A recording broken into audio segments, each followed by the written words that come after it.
Спасибо. Я позволю себе... Thank you. Allow me to make a brief opening statement, and then I will try to take all of your questions, dear ladies and gentlemen. Allow me to start by thanking our colleagues and guests for our joint work. Throughout those days at plenary meetings of the summit, at bilateral meetings, we felt that all of our partners were business-minded, open to constructive dialogue, committed to achieving our common goals of enhancing cooperation in the APEC region. Unfortunately, as you know, recently a number of tragedies happened in the People's Republic of China. Lives were lost because of an earthquake. Many were injured. Once again, on behalf of Russian authorities and Russian people, I would like to express my condolences to those that lost their loved ones. Wish good health to those that suffered. I could see that our friend Hu Jintao was really concerned, and he was constantly monitoring and dealing with the problems. He had to be distracted from discussion of the agenda, but that's what life is. Expanding cooperation with our Asia-Pacific region neighbors is one of the priorities of Russia's foreign policy. Russia's presidency theme this year is integrate to grow, innovate to prosper. In our efforts to steer the work of the organization during our presidency, we tried to be guided by the current priorities and issues that will be relevant tomorrow. We tried to identify such areas where our efforts to enhance leading role of APEC economies and global economy to be most efficient, to create additional sources of sustainable growth. We believe we have successfully achieved goals that were formulated ahead of Vladivostok summit. We were able not only to achieve continuity in APEC's work, but open up new horizons and, importantly, send positive messages to business circles. When our colleagues, Asian colleagues, decided to create this format many years ago, they made the right choice. It was a useful initiative, and over the past few days, we learned once again that it is a very useful forum to exchange views and try find solutions to challenges we're all facing. The main outcome of the summit is APEC Economic Leaders Declaration that reflects results of the forum's work during Russian presidency, formulates agenda for the future. Historically, APEC was set up to encourage mutual trade and investment. The philosophy of the forum is to lift barriers, encourage openness of markets, encourage fair competition. Russia believed it was important to step up joint efforts to promote this process, move it forward, especially today that all of us want to see global economy overcome the threat of recession and achieve the trajectory of sustainable and long-term growth. Vladivostok summit had once again reaffirmed APEC economy's commitment to the underlying principles of free trade and integration. Russia also suggested to perform monitoring of environmental policy measures that might hamper trade. An important achievement was adoption of the list of environmental goods. Our efforts to implement arrangements to reduce duties on environmental goods was difficult, but at the end of the day, we managed to adopt a credible list of environmental goods that includes 54 items, groups of goods. Ladies and gentlemen, let me note that under the umbrella of WTO, similar efforts have already taken more than 10 years, so far with no results. While we were able to achieve this breakthrough in just a few months, although finalization and this list of environmental goods was finalized during the meeting. Another important point is that APEC leaders unilaterally supported further regional integration, economic integration. Russia is determined to actively participate in those processes. We are participating in drafting FTA agreements. APEC leaders recognized the importance of full transparency of multilateral and bilateral FTA agreements in the region. It was Russia's initiative to draft and approve a so-called modal chapter to be incorporated in FTA agreements that mandates member states to disclose in advance information on the content of preferential agreements. When we acceded to the WTO, we promised and committed to fully disclose such information, and I believe that when FTA areas are set up, that would also be very handy if participants could provide full information about the conditions and preferential arrangements. Development of regional and economic integration is our strategic choice, and we will be implementing those arrangements in accordance with the coordinated goals of our partners, the customs union, single economic space, with view to our future efforts to set up Eurasian Economic Union. By the way, I want to reaffirm that at the summit we're guided not only by Russia's approach, by coordinated position of the Troika, Russia, Belarus, and Kazakhstan. By the way, you might have heard certain APEC countries are already showing practical interest in establishing special relations, such as free trade areas, with the customs union and the single economic space. We are starting practical negotiations with some of those countries. We also believe that coordination of integration efforts in Eurasian and Asian space would be to the benefit of all. In the future, we could speak about building fruitful dialogue between the participants of the Eurasian Economic Union that is now being established and APEC. Cooperation is possible with other regional associations. During summit, we affirmed the importance of taking joint steps to improve supply chains, to eliminate choke points that remain at that limit flow of goods. We suggest to use transit potential of our country to diversify regional and global supply chains and create new, shorter, more profitable routes that would link Asia-Pacific region and Europe, both across the continental part of Russia and via the North Sea route. When talking about investment cooperation, we noted the need to share best practices to protect investments. This is yet another topic we discussed. A review of such practices has been made, and they're going to be implemented in all APEC economies. Another important area of our work is food security.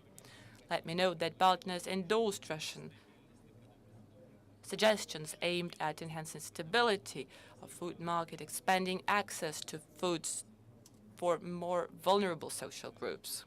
We spoke about need to attract investments and introduce innovative technologies to agriculture, the need to combat illegal production and trafficking of marine bioresources. By the way, in Los Cabos in Mexico, the G20 meeting, myself and Japanese Prime Minister agreed that we are going to sign an agreement to counter poaching.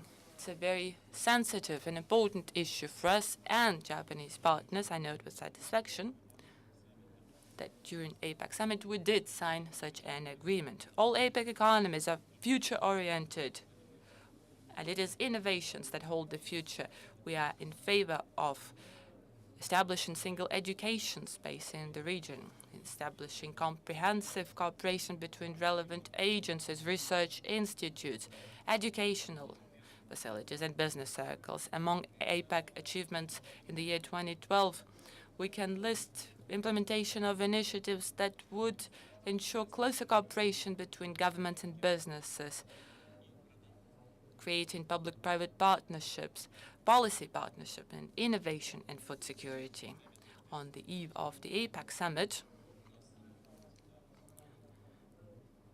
we held many substantial discussions with members of Asia-Pacific Network of International Confederation of Trade Unions. I myself took part in one of such meetings in Moscow just recently.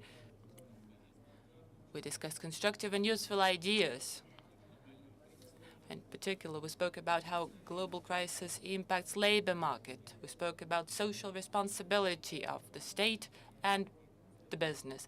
Trade unions want to have more influence on the work of APEC and participate in the drafting of the outcome declaration. I promised my colleagues from trade unions, and I informed my fellow leaders at the today's summit about the initiative of trade unions, and we agreed to build closer cooperation with trade union leaders. And Indonesian presidency, with our support, shall not only take on board the desire for greater cooperation expressed by trade union leaders, but also host ministerial meeting for labor ministers. Thus, trade unions will have real influence on the agenda and outcome documents of APEC. Russia is ready to share its experience on such relevant for Asia-Pacific region as preservation of biodiversity. Our experience in combating trafficking of endangered species. Partners have shown strong interest to our programs and projects to protect a number of endangered species. Not only tiger, leopard, we also spoke about other animals. We see great potential for cooperation. Environmental protection have strong economic dimensions. For instance, we need to focus on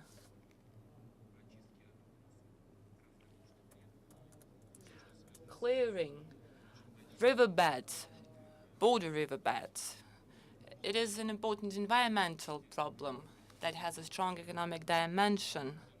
Generally, under Russian presidency in APEC, we held over 100 different events. We hope that they not only demonstrated to our partners technological investment potential of Russia, but helped them to learn more about culture and traditions of our people.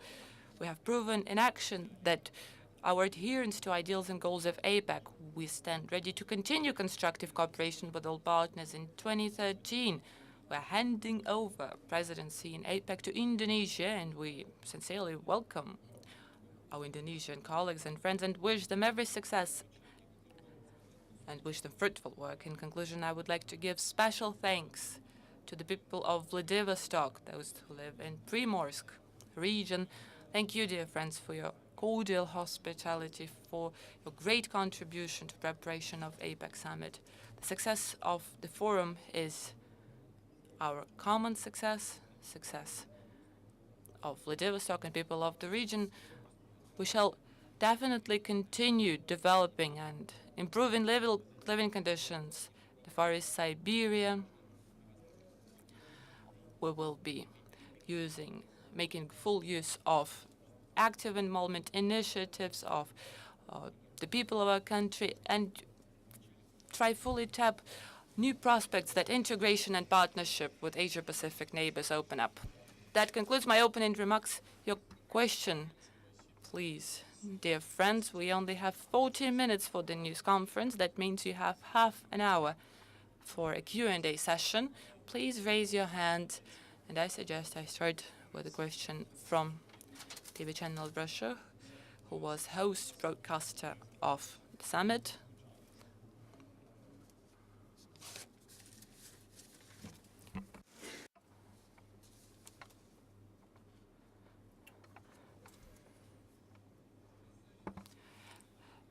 Today, at this summit, we often heard from media, delegation members, heads of state, but we want to know your view as a host, leader. Did you enjoy the summit, not just in terms of substance, but in terms of conditions, organizational conditions? I did indeed, because my guests were very interesting, very constructive, very pleasant to deal with. Those are true leaders of their countries and economies, great experts in economics, politics, and experience of cooperation, communication with those such people is always enriching.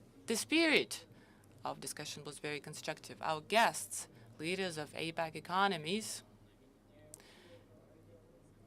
appreciated greatly our idea to host APEC economies leaders not in a five-star hotel, but in a university campus. They appreciated the fact that we used public resources not to construct palaces, but instead built a new federal education and research center at the top international level, and they really enjoyed being the first guests of those premises. As regards the substance of the summit, I want to note that all of us, myself included, my colleagues, ministers of the Russian government, we were, of course, the hosts, but we acted in accordance with the spirit and the desire of our APEC partners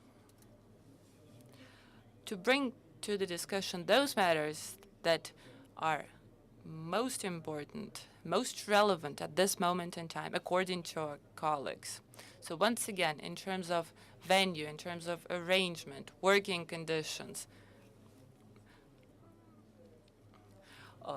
those are very good, maybe a little modest conditions, but they're very decent at the top modern level, both in terms of technologies and the setting, equipment, design of the premises. And I want to thank all of you that worked on the preparation of the summit, technical experts, building workers, volunteers. But if I'm not mistaken, I'll have a chance to meet them and thank them specifically because they did a really great job.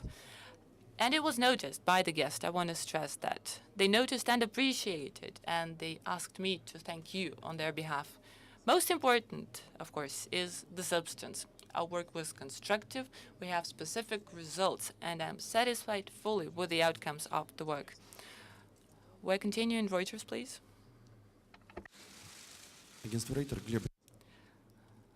Vladimir Vladimirovich, during the summit, you spoke a lot about free trade and protectionism. At the same time, Russia, together with its major trading partner, European Union, oftentimes engages in some sort of a cold trade war. In that respect, how could you comment on an investigation that the European Commission is doing in respect of Gazprom? And statements were here from certain European officials saying that Russia should lift import duties and certain other duties. Are you going to be employing WTO mechanisms? Well, I would disagree with you in your assessment of our relations with the European Union. Our relations are very constructive, very positive. And we're not talking about trade wars or any economic hostilities. The investigation that is currently underway in the case of Gazprom is nothing new. Last year, certain Gazprom offices abroad were searched. This is the next step in the investigation. We, of course,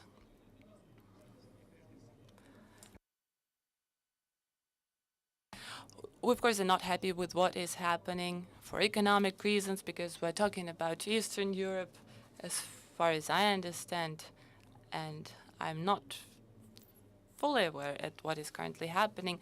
The problem is as follows. The problem is that back in the days, European Union committed to subsidize economies of its member states.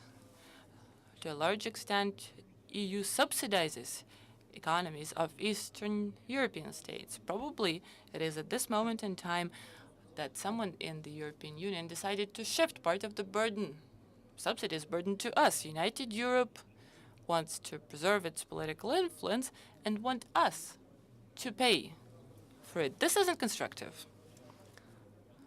for one thing. Secondly,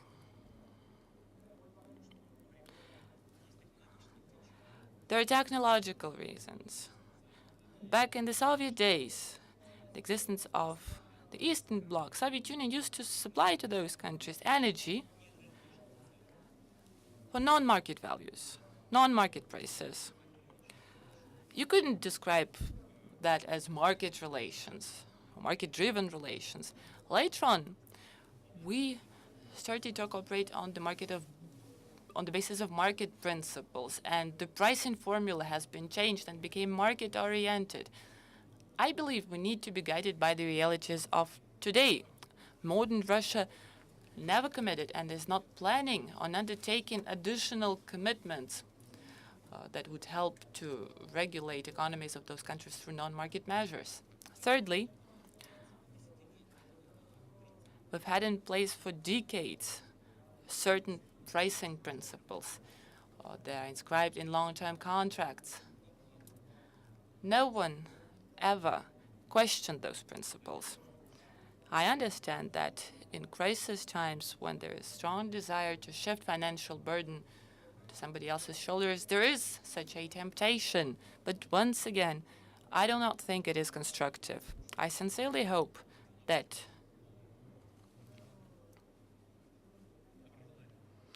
through business-oriented, friendly dialogue, I want to highlight it, friendly dialogue between our economic entities, Russian companies and European Commission, we would be able to find solution, way out of the situation, with no damage done to either country, to either side.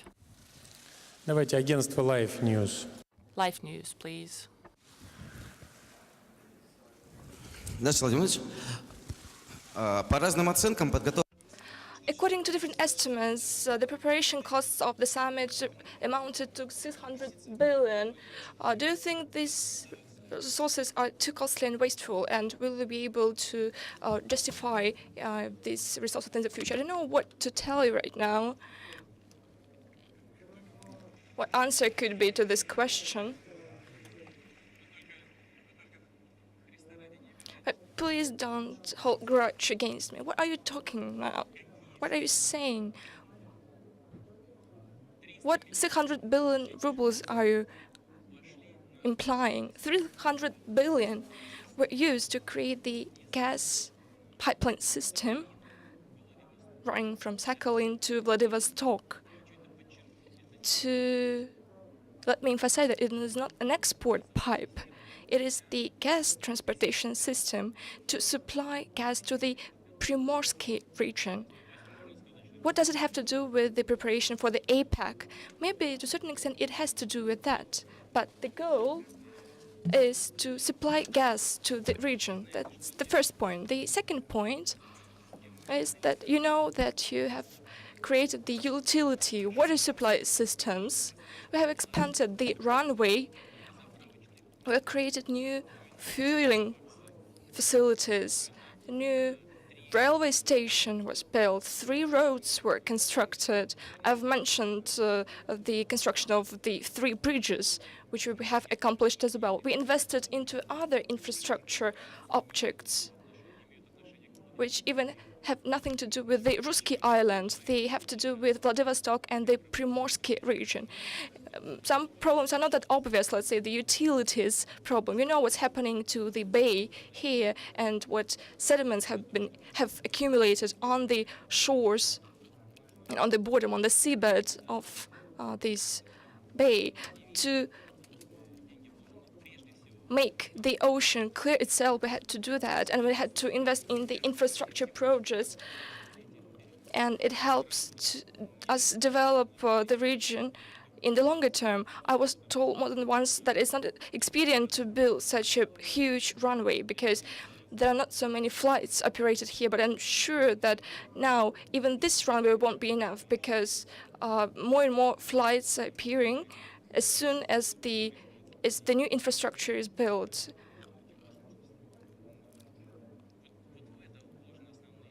That's where we invested most of the money. Speaking about the preparation for the summit itself, even here, most of the investments were used to build the campus, but we all understand that, and I've mentioned that already, that to to organize the summit, any venue could be chosen, and it could have been much cheaper, but then there won't have been any federal university.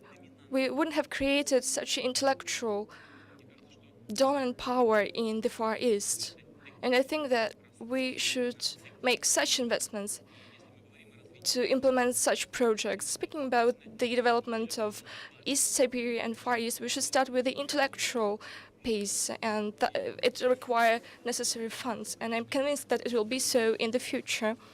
Now, another major goal is to add intellectual substance to the walls, to these premises.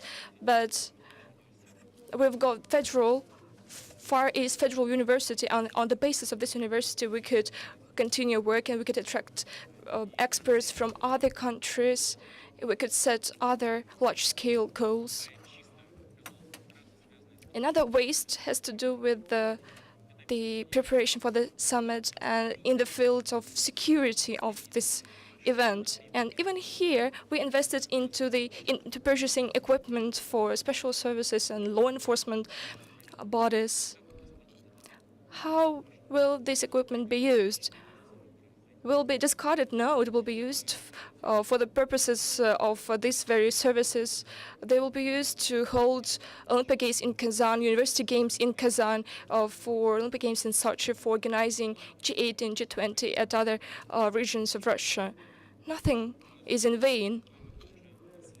We've got a good heritage due to the APEC summit. Certain money should have been invested for organizational arrangements, but I think that these costs were minimum, and total costs are fully justified. Let's proceed.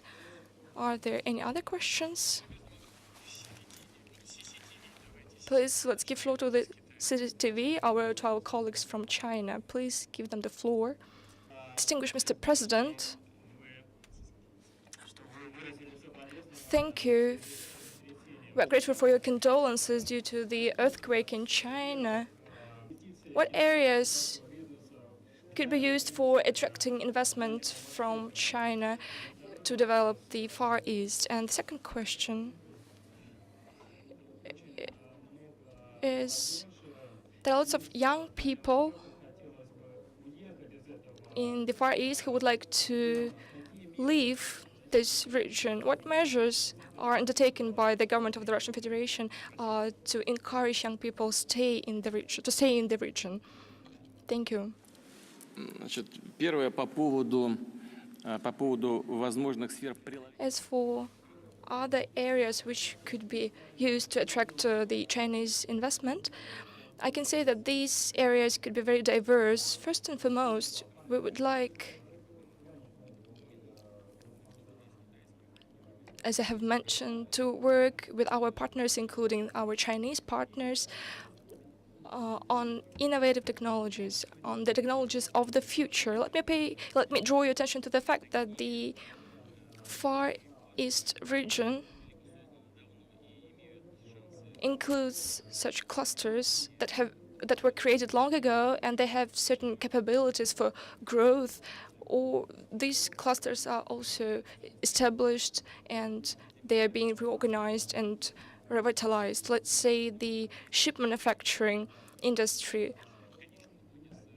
Companies here are created with the participation of the Chinese capital. I know that our colleagues from Hong Kong are present here. The second such enterprise is going to be created with the participation of the Korean capital. That's the first area of work. There's some other potential to create aviation equipment manufacturing companies. Now, together with our Chinese partners, we are considering the opportunity of working in two areas of aviation manufacturing creation. First one is the creation of the large helicopter based on the Russian technologies. This helicopter was appreciated by our Chinese colleagues when it was used to eliminate the consequences of the earthquake which took place a couple of years ago. These are the largest helicopters in terms of their capacities. They can lift 20 tons. And together with our Chinese colleagues, we decided to work on designing similar helicopters. Thus, we could think of establishing such companies in the Far East region. Now we're working on the creation of the wide-bodied aircraft together with China. We know that this task is very difficult, and you know that two companies, EADS and American Boeing, dominate on this market, but we have to do our best to find our own niche based on open and transparent competition. Technological capabilities of Russia, including financial, intellectual resources of China, give all reasons to us to believe that we'll be able to cope with that. And now, energy sector. I have to say that some nuclear facilities of Russia are located in the Eastern Siberian region, and you know how active Russian Federation is in China. We count on future cooperation, bearing in mind not only production, but also the scientific aspect, scientific dimension of this work. We've got the Siberian Research Institution, where people are actively involved in the promotion of innovative technologies. And I really hope that on the territory of the Far East and here in this new educational center, experts will pay particular attention to this very problem. And now, speaking about hydrocarbons, energy sector as a whole, I will just mention that there are huge opportunities for further growth. Other questions, please? Interfax. Good afternoon. Vladimir Vladimirovich, you've mentioned more than once that Europe is our major trade and economic partner. But due to the current situation in the Eurozone and recession in Europe, don't you think that we should transfer the development of trade economic relations to the Asia-Pacific region, at least partially, and take into account the meltdown in the Eurozone? Don't you think that we should reduce Russian reserves in euro and preserve these reserves in rubles or some other currencies? The first question was to shift the balance towards the Asia-Pacific region. Nothing is to be created artificially. It happens actually in reality by itself. Now, the trade turnover of Russia with Europe is 51%, as well as the trade turnover with Asia-Pacific region is 24%, although the capabilities for economic growth in the Asia-Pacific region in terms of trade turnover is going to increase. It doesn't mean that we have to remain idle and just watch what's happening in the world. Understanding the current developments, we should adapt to these processes. We should prepare. Are we doing that? Yes, we are. We are expanding infrastructure capabilities. We expand the throughput of the Trans-Siberian Railroad, Baikal-Amur main line. We are going to expand the port economy of the region. We will develop additional energy resources. We will develop hydropower to create industrial clusters on our territory.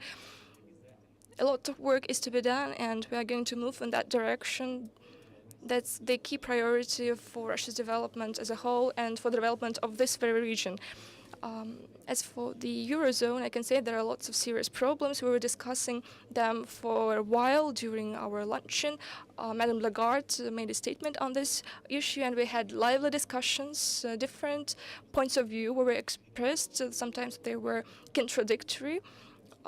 These points of view cover the future situation in the Eurozone, since we mostly depend on the European continent, and are sincere in our hopes that European partners will be able to overcome the difficulties they are facing right now. Is anybody else willing to ask questions? Off to radio, please.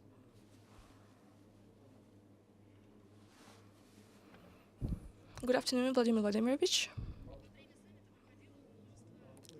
Lots of official events took place during the summit, but there were also some informal meetings. On the 7th of September, Igor Sechin celebrated his birthday. Yeah, that's substance for our today's press conference, but it is also the life of the summit. For sure, you were invited to this event. What did you give as a present to him, and how was the party organized? I was not invited to this celebration, even if it took place, you know, much more than I do.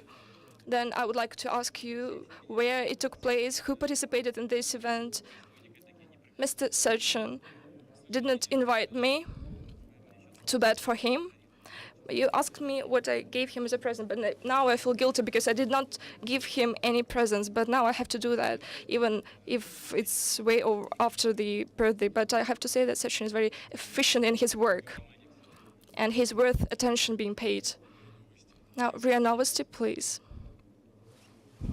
Vladimir Vladimirovich, on the sidelines of the summit, you had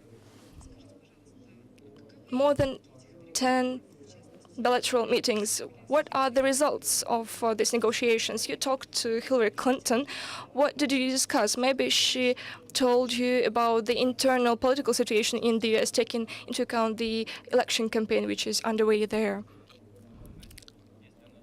You know, even if she told me something about the internal political situation in the US, I do not feel entitled to tell the story to such a respected, substantial audience. I think that the Americans should have the right to decide what they are to tell to the media. Indeed, we had a short conversation on the sidelines of the summit. We talked for about 15-20 minutes. It was a very constructive conversation. We discussed our bilateral relations, trade, economic links, and some political issues. Of course, we discussed the situation in the hotspots in the world, in the Middle East, here in Asia. It was a very constructive, business-like conversation. I do not think that now it is time to go into details about this dialogue, because no agreements were achieved, no agreements were made, but it was a very useful dialogue. We just told each other about the positions of each other. I think it is very useful. Such conversations are very useful because they allow us to better understand each other, and maybe we'll be able to find joint solutions in the future.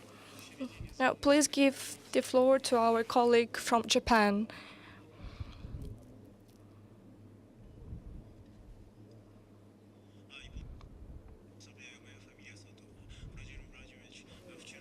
Vladimir Vladimirovich, yesterday there was the bilateral meeting with the Japanese Prime Minister, Mr. Noda. How do you assess the results of this meeting? What do you think are the capabilities, the opportunities of the Russia-Japanese cooperation in this region? What are the long-term prospects, and what could be done to strengthen security for Russia and Japan? Japan is our long-standing partner, one of the key partners in the region.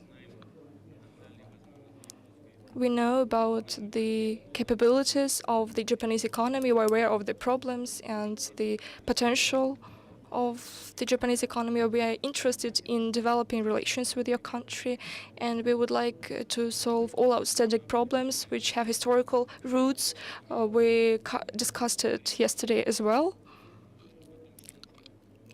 We also discussed the measures that could be undertaken in the nearest future. We agreed that Mr. Prime Minister will pay an official visit to Russia, where we will be able to discuss all these problems in detail, and not on the sidelines of the summit.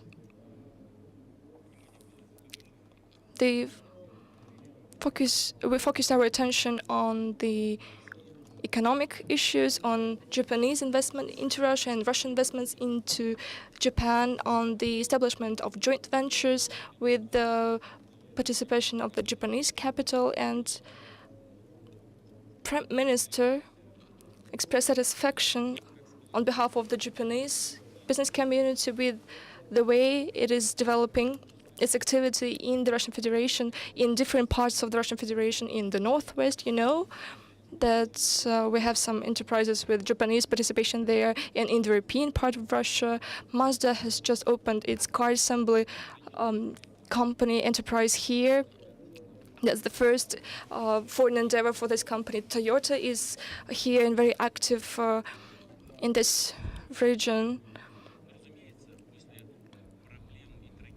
But after the problems associated with the Fukushima incident, our colleagues pay particular attention to the Russia's experience in the field of energy sector. We agreed to expand cooperation in this area. You know that Gazprom signed an agreement with the Japanese partners on liquefaction of natural gas. This project could turn into the big project in international points of view, because Japan is a huge consumer since it has limited natural resources. That's why we are going to assist Japan in this process. We are working with Japan on market conditions.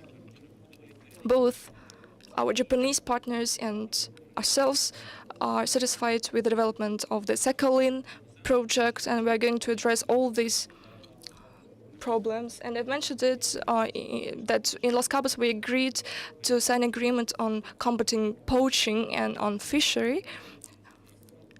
We implemented this agreement. We signed it yesterday. It is a huge area for joint work. We develop this work not only with Japan, but also with Korea. We hold lots of negotiations devoted to fishing industry. We give quotas for the fishing. There is nothing new here. And I think I can tell it to the media representatives. We insist on such a situation that this granting of quotas should be connected with the establishment of processing facilities on the territory of the Russian Federation. I think that this approach is fair enough. Unfortunately, we have almost run out of time. I suggest we just have several concluding questions. Komsomolskaya Pravda, newspaper. Alexander Gamov, Komsomolskaya Pravda. Vladimir Vladimirovich, I have a question that has nothing to do with APEC. I'd like to ask you about cranes. Asian crane, those birds to which you showed the way to warmer habitat areas. So what is your view of the large number of rather sarcastic comments that have been made? A lot of things have been said and written, and many jokes have been made. Well, why talk about this? Just let them fly themselves. Your consistent opponent, Ksenia Sobchak, projected the entire situation to the electoral statistic. I'm not sure whether you know that, but 63% cranes followed Putin, as it turned out. And the rest preferred to go southward, and only a small number of birds stayed on the boulevards and in squares of the cities. I think a certain degree of truth, there is a certain degree of truth in these words. Not all of the cranes followed Mr. Putin. So this is my question. It's up to you to answer. Thank you. Applauses. I heard even applauses.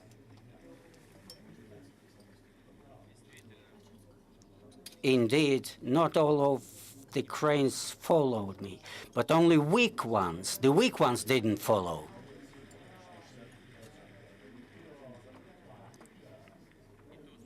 And that was only first attempt. During the second attempt, all of them took off in the air. To be true, I have to admit and to be frank with you, not all of the cranes flew, and the leader, the pilot, has to be blamed because he was too fast in gaining speed and altitude, and they were just lagging behind. They couldn't catch up with the flying vehicle. But that is not the whole of the truth. Simply during certain circumstances, when there is a strong wind and bad weather, the pilot has to lift very speedily, otherwise the vehicle, the flying machine, could overturn and capsize. What else can be said? There are certain birds that don't fly in flocks. They prefer to have their nest separately. But it is a different sort of problem.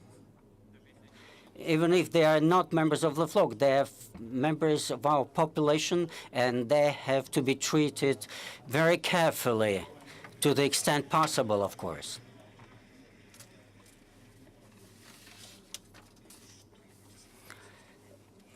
Any questions, APEC-related questions? Are there still some questions left?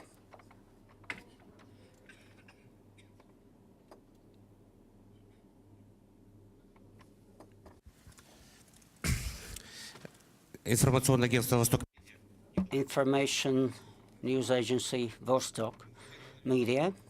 First of all, Vladimir Vladimirovich, I have been for a long time in this profession. I'd like to thank the host, the organizer of the summit, for the conditions that have been afforded. Indeed, we have many things to compare with, and indeed this was up to the par.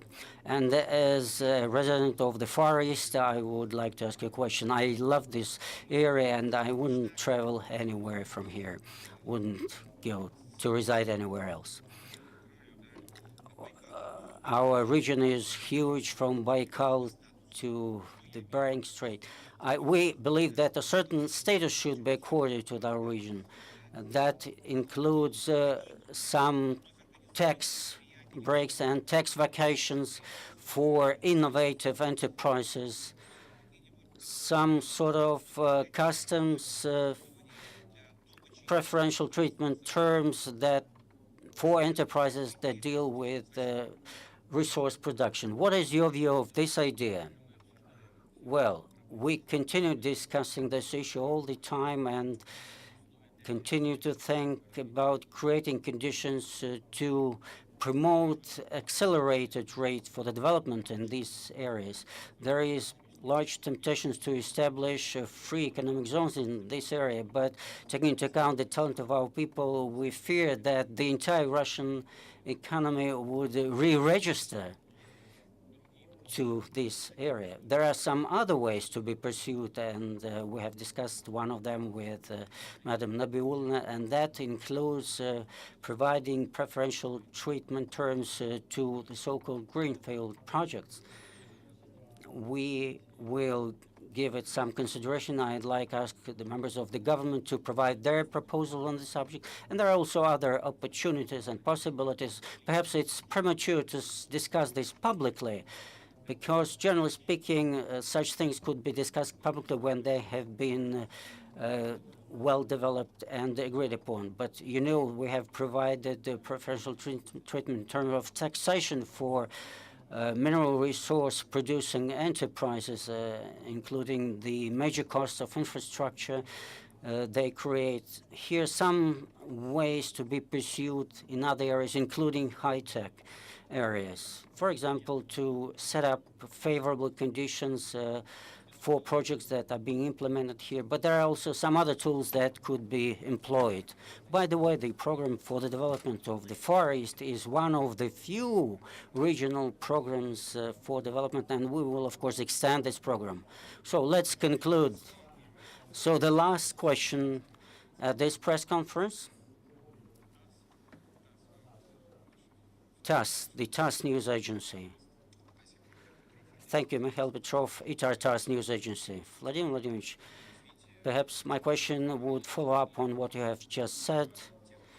concerning the projects that are at issue. You need investors to implement them. You have had an opportunity to discuss this issue with entrepreneurs during the APEC meetings, during the CEO summit. What is your impression? What is the sentiment in their environment among them? Are they optimistic or pessimistic in terms of global economy, the state of global economy, the state of Russian economy, and all these projects that are being discussed? Isn't there a risk that they will just stay on paper, or could they be really implemented? Well, here, and generally speaking, at APEC summits, we don't discuss specific projects.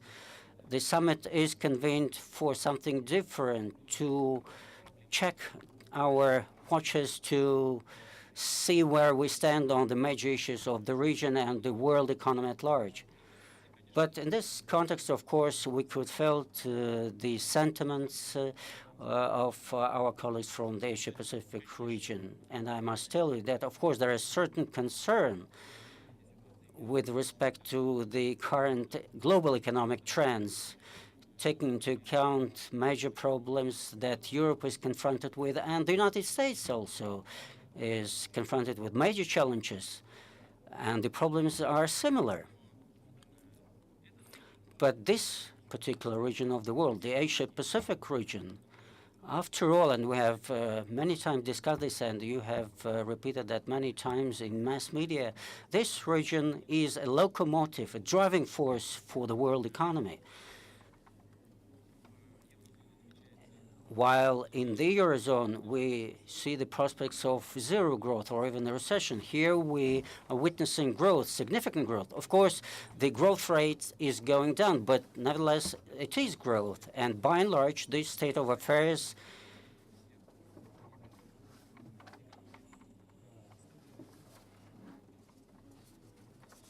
makes the leaders of the economies represented here to be optimistic rather than pessimistic. Today we have discussed the situation of world economy. One of our colleagues, I wouldn't personify him, he said a very right thing. He said that the problems in the Eurozone are more to do with politics rather than the economic issues. I think this is the right statement, because the political system itself and the high level of social security networks, social networks, and impossibility to provide for the growing demand on the basis of the existing economic order. All this is a very heavy burden shouldered by the European economy. And in the Asia-Pacific region, this burden is significantly less. In the Asia-Pacific region, there is nothing like this paternalistic burden that exists in Europe. Here, all the economic actors, economic apparatus feel their responsibility for the situation in the social and economic sector. This is a very important political, economic, and psychological factor. Of course, this is speaking largely, at large, but the number of problems we face is much greater. But responding to your question, I'd like to stress, by and large, the sentiments in this particular region is rather positive, and expectations, I would call them, are constrained, optimistic. Thank you. Thank you. Well, you raised your hand, but please promise that no one else would raise their hand. Since you have done so, you can ask your question. Please, go ahead. Yes. Give the microphone to the guy. Anton Zhelnov, the Dosh Rain TV channel. Vladimir Vladimirovich, I'd like to thank you for the organization of the meeting here on the Rusk Island.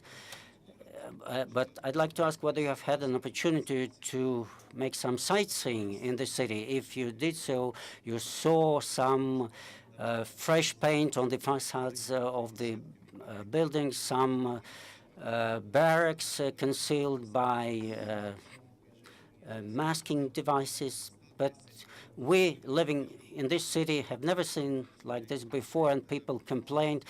So what would be your reaction to this, whether there will be any additional federal allocations made to develop, to ensure urban development, because people would be afraid if they walk in some backyards of the city? Well, this is an important issue, and I thank you for raising it. And let me explain why this is a good question. I've already mentioned, and if some colleagues didn't hear, let me repeat. The city of Vladivostok and the nearby territories historically have been a closed city, restricted area, and it could be only conditionally called a city. That was a naval base, military base, and no foreigners could enter this area. But from the point of view of social development, nothing happened here. For decades, everything remained static, and the construction was very modest, and it was in the condition of degradation. And now the first initial attempts are being made to drastically change the situation. It was not enough to open the city. We have to develop it. Of course, it deserves it in terms of its geographical position, in terms of its importance for the future of Russia. And this is why the decision was made to hold the APEC meeting not in the city of St. Petersburg or in Moscow. We could do that easily. But the decision was taken to hold the summit in the Asian part of Russia, in particular in this city of Vladivostok, in order to help to develop its infrastructure. And these are just initial steps to develop and reinvigorate the city, just initial steps. And I must tell you that even here, everything looks beautiful, but I know that after tomorrow's rain, there is some problems with drainage, with water supply. Actually, we have been working on a construction site which needs to be completed. But the volume of work to be carried out is huge, and therefore it is normal from that perspective. And with respect to the Vladivostok, again, these are just initial steps being taken. And as you know, the situation in the eastern Siberia is the same. Along the Baikal-Amur Railroad is the same. People still continue to live in barracks, have very poor living conditions. They were promised better living conditions, but they were fooled, and they still live with the same legacy that has existed for decades. People were left to fend for themselves in those barracks, and they have no right to apply for improved housing because the barracks they live in are not considered houses, living quarters. Here, the situation is different from the Baikal-Amur area, but still there are many poor living conditions. Many areas have very poor conditions, but we have to think what measures need to be taken to help the city to develop. And first of all, investment should be made to develop the infrastructure, but a large part of works to be done should be shouldered by municipal and regional authorities. Let me repeat once again, it is our intention to support them, and we will support them, but significant amount of work needs to be done at these levels of authority. And the most important thing that needs to be done, we have to create here highly qualified jobs to seek to achieve a high level of living conditions and to use their purchasing power to resolve the problems with housing, by building new offices, new corporate buildings. Just yesterday, representatives of our major banks, after having had a look at what is happening here, the initial sprouts of the new development, they expressed their desire to participate in this process. We're building the Cosmodrome, the space vehicle launch pads. We will develop the car industry cluster. I have visited a plant built by the Japanese, and Solar's representatives has already informed me what they will be doing on that site. They will remove barracks and build new houses, and when new enterprises are built with a new level of production culture, new houses are built, the situation will continually improve for the better. This will be a progress, continued progress. But to do that, we have to improve the economic macroclimate, and we have to attract foreign investment here. And when we develop the production basis, social issues will also be resolved. For its part, the government will have to make investments in the development of social infrastructure, medicine, education, public health institutions.